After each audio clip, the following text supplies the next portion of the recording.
السلام عليكم ورحمة الله وبركاته. الله أكبر الله أكبر الله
الحمد لله القائل ولقد كرمنا بني آدم وحملناهم في البر والبحر ورزقناهم من الطيبات وفضلناهم على كثير ممن خلقنا تفضيلا أشهد أن لا إله إلا الله وحده لا شريك له وأشهد أن محمدا عبده ورسوله اللهم صل وسلم على سيدنا محمد وعلى آله وصحبه أجمعين أما بعد فيا أيها المسلمون اتقوا الله أوصيكم وإياي بتقوى الله فقد فاز المتقون قال الله تعالى يا أيها الذين آمنوا اتقوا الله حق تقاته ولا تموتن إلا وأنتم مسلمون.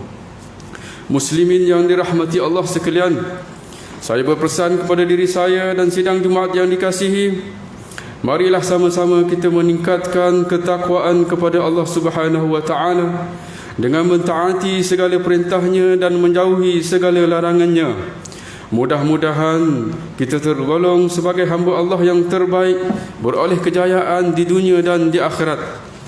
Khutbah pada hari ini adalah bertajuk Hak Asasi Manusia dalam Islam. Hadirin sekalian, isu hak asasi manusia masih hangat diperdebatkan di negara ini.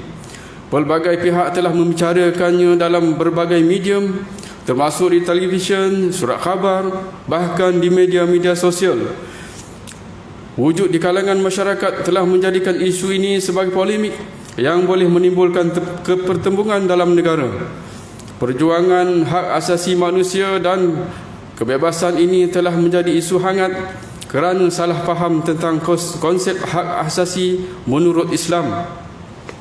Kita sering mendengar slogan-slogan perjuangan kebebasan diperbesarkan di serata dunia termasuk di negara kita. Apatah lagi bila ia digerakkan oleh pertubuhan yang keliru identitinya, keliru agamanya dan jati dirinya. Menurut sejarah gerakan perjuangan hak asasi manusia ini merupakan suatu gerakan yang dibina berdasarkan fahaman liberalisme dan humanisme. Padahal dalam Islam, hak asasi manusia telah wujud lebih lama daripada gerakan ini, namun tidak menjadi isu dalam masyarakat.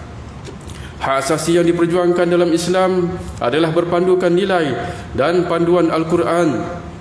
Menurut Islam, hak asasi dan kebebasan ialah satu manifestasi tentang pembebasan manusia dari pelbagai bentuk ikatan dan pengabdian selain daripada Allah Subhanahu wa taala.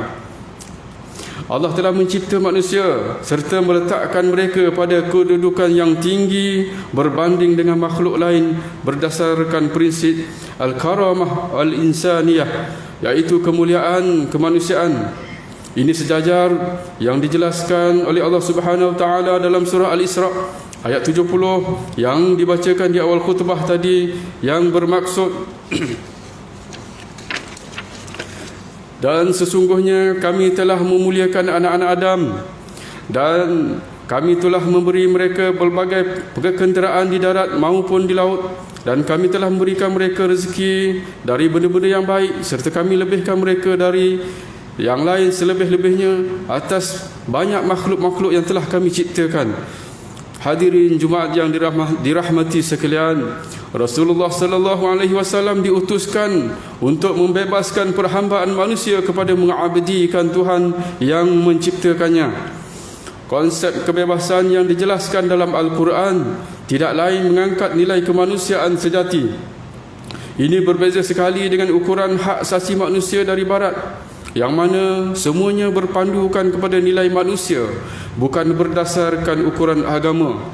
Kita masih ingat dialog Rubai ibnu Amir al-Tamimi kepada Rustum ketika diutuskan oleh Sa'ad bin Abi Waqqas ke Parsi. Katanya, Rustam bertanya, "Apa maksud kedatangan kamu?" Dengan lantang Rubai menjawab, "Allah mengutuskan kami untuk membebaskan manusia dari perhambaan kepada manusia sesama manusia kepada perhambaan kepada Allah semata-mata." Menurut Dr. Wahbah Az-Zuhaili, Al-Karamah Al-Insaniyah atau prinsip menghormati martabat keinsanan dan maruah manusia adalah sumber kepada hak asasi. Apabila wujudnya penghargaan terhadap Al-Karamah Al-Insaniyah itu bermaksud adanya tanda keinsanan manusia yang bezakan dengan haiwan, apa maknanya jika sifat dan sikap manusia yang mulia tidak dijaga, bahkan dirosakkan semata-mata kerana hak asasi manusia? Apalah maknanya jika kehidupan di dunia ini tidak bersumberkan Al-Quran dan As-Sunnah yang akhirnya mengundang kemudaratan hidup di dunia dan di akhirat? Bila hidup dipisahkan dengan agama, maka terimalah kehancurannya. Rasulullah sallallahu alaihi wasallam mengingatkan kita agar merujuk kepada Islam sebagai panduan. Ini sebagaimana ditegaskan daripada sebuah hadis yang diriwayatkan oleh Abu Hurairah radhiyallahu anhu bahawa berkata, "Aku telah mendengar Rasulullah sallallahu alaihi wasallam bersabda, "Ma nahaitukum anhu fajtanibuh, ma nahaitukum anhu fajtanibuh, وما أمرتكم به فأتوا منه ما استطعتم فإنما أهلك الذين من قبلكم كثرة مسائلهم واختلافهم على أنبيائهم. Maksudnya, apa-apa yang aku larang kamu lakukannya, maka hendaklah kamu menjauhinya, dan apa-apa yang aku perintahkan kepada kamu melakukannya, maka hendaklah seberapa daya kamu melakukan. Sesungguhnya umat yang terdahulu daripada kamu telah binasa lantaran banyak persoalan dan banyak perselisihan mereka terhadap nabi-nabi mereka. Riwayat Al-Bukhari dan Muslim. Oleh sebab itu Allah Ta'ala mengangkat darjat manusia sebagai makhluk yang mulia dan diberikan tugas untuk mengabdikan diri kepada Allah dan berperanan sebagai khalifah di atas muka bumi ini. Islam menekankan soal tugas, tanggungjawab berbanding hak asasi. Islam melihat manusia dari sudut fitrahnya untuk beribadah dan berbakti, sedangkan pemikiran barat cenderung untuk memfokuskan kepada hak dan kepentingan diri sendiri.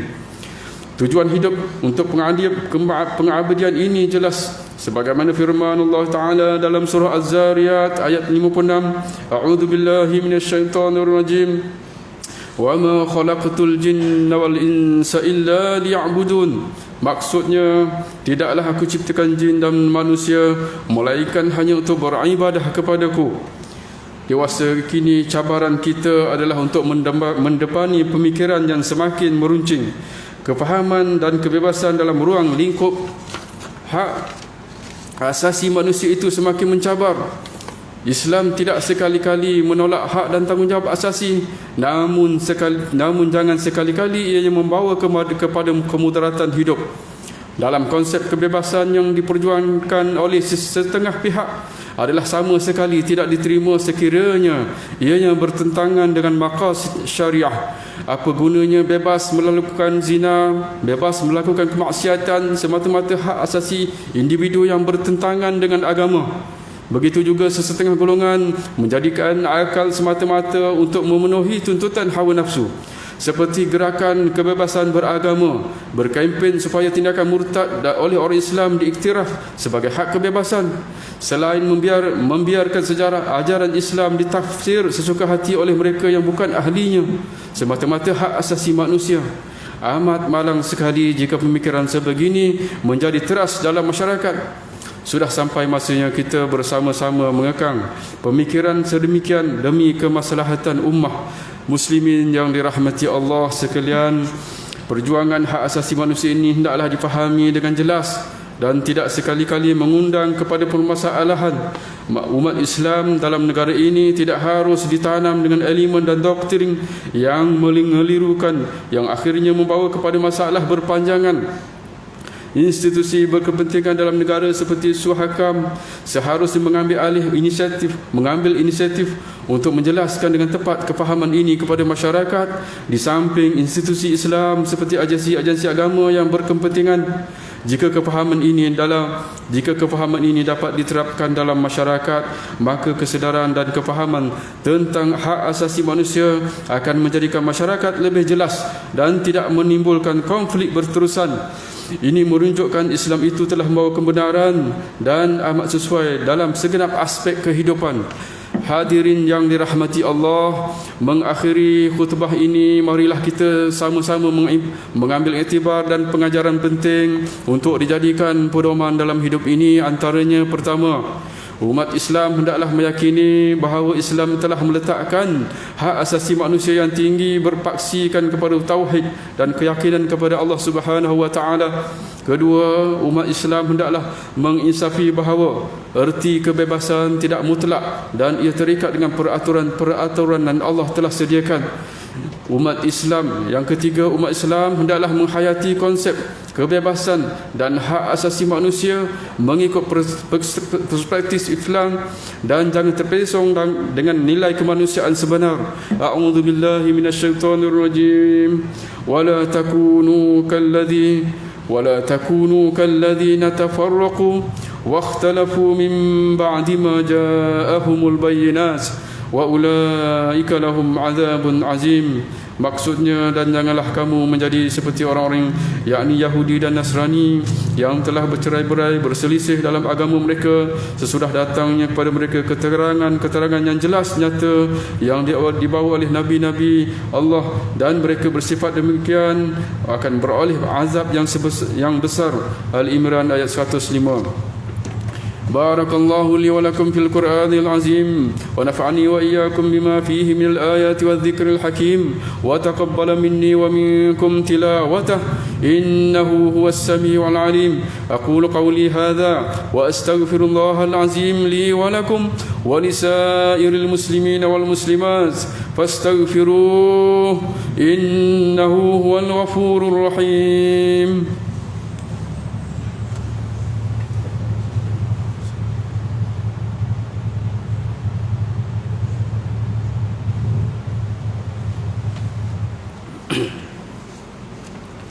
الحمد لله الذي جعلنا من المسلمين ورزقنا من الطيبات. أشهد أن لا إله إلا الله وحده لا شريك له وأشهد أن محمدا عبده ورسوله. اللهم صل وسلم وبارك على سيدنا محمد وعلى آله وصحبه ومن تبعهم بإحسان إلى يوم الدين. أما بعد، فيا عباد الله اتقوا الله أوصيكم وإياي بتقوى الله فقد فاز المتقون. Hadirin yang berbahagia, marilah kita bersatu atas dasar akidah Islam yang pasti dan disimpul mati, bersatu dalam apa jua situasi, bersatu teguh menghadapi persekitaran dan ancaman musuh yang terang lagi terselindung. Bersatunya umat Islam adalah kekuatan paling dasar ke arah pembinaan khairah umat yang terbaik. Umat Islam berhak untuk berbeza pendapat apalagi dalam soal urusan duniawi, namun umat Islam hendaklah terus bersatu dalam fikrah dan kefahaman mengikut garis rentah kalimah la ilaha illallah, prinsip-prinsip penegasan Al-Quran dan As-Sunnah serta prinsip persaudaraan Islam yang kukuh. Dalam usaha kita memutuskan rantaian COVID-19 ini, setiap jemaah diminta untuk terus berdisiplin dan wajib mematuhi prosedur operasi standard SOP yang telah ditetapkan oleh pihak JAIS, khususnya mengambil wuduk terlebih dahulu sebelum datang ke masjid atau surau, membawa sejadah masing-masing, memakai pelitup muka ketika hadir ke masjid atau surau, serta mengamalkan penjarakan fizikal. Bagi mereka yang tidak sihat adalah dilarang sama sekali untuk melaksanakan solat di masjid maupun di surau. Allahumma ighfir lil muslimina wal muslimat wal mu'minina wal mu'minat al ahya'i minhum wal amwat innaka sami'un qaribun mujibud da'wat wa ya qadi al hajat. Allahumma inna nas'aluka wa natawassalu ilayka bi nabiyyikal amin wa nas'aluka bi asma'ikal husna wa sifatikal uzma an tahfaza bi 'ainika inayatika rabbaniyah wa bi hifzi wiqayataka samadaniyah jalalata malikinal mu'azzam Sultan Selangor Sultan Sharafuddin Ibn Shah Al-Hajj bin Marhum Sultan Salahuddin Abdul Aziz Shah Al-Hajj. Allahumma adimil aun wal hidayah wat tawfiq was sihhat was salamah minka li wali ahdi Selangor Tengku Amir Shah Ibn Sultan Sharafuddin Idris Shah Al-Hajj fi amnin wa salahin wa afiyah bimanika wa karamika ya dzal jalal wal ikram. Allahumma atil umruhuma muslihain lil muzaffin wal ra'iyah wal bilad wa balligh maqasidahuma li tariqil huda wal rasyad. Ya Allah, Engkaulah Tuhan yang Maha Berkuasa. Kami bersyukur kehadrat-Mu ya Allah yang telah mengudiakan kami rahmat dan keberkatan kepada negeri ini terus sejahtera dan maju serta rakyatnya bersatu padu di bawah naungan dan pimpinan raja kami sebagai ketua agama di negeri ini. Ya Allah, lindungilah kami daripada bala bencana dan wabak penyakit seperti COVID-19. Allahumma ya dafi'al bala irfa'anna al-bala ya Allah, irfa'anna al-bala wal waba wal mihan wal asqam wal amrad wal fahsya wal munkar ma zahara minha wa ma batan.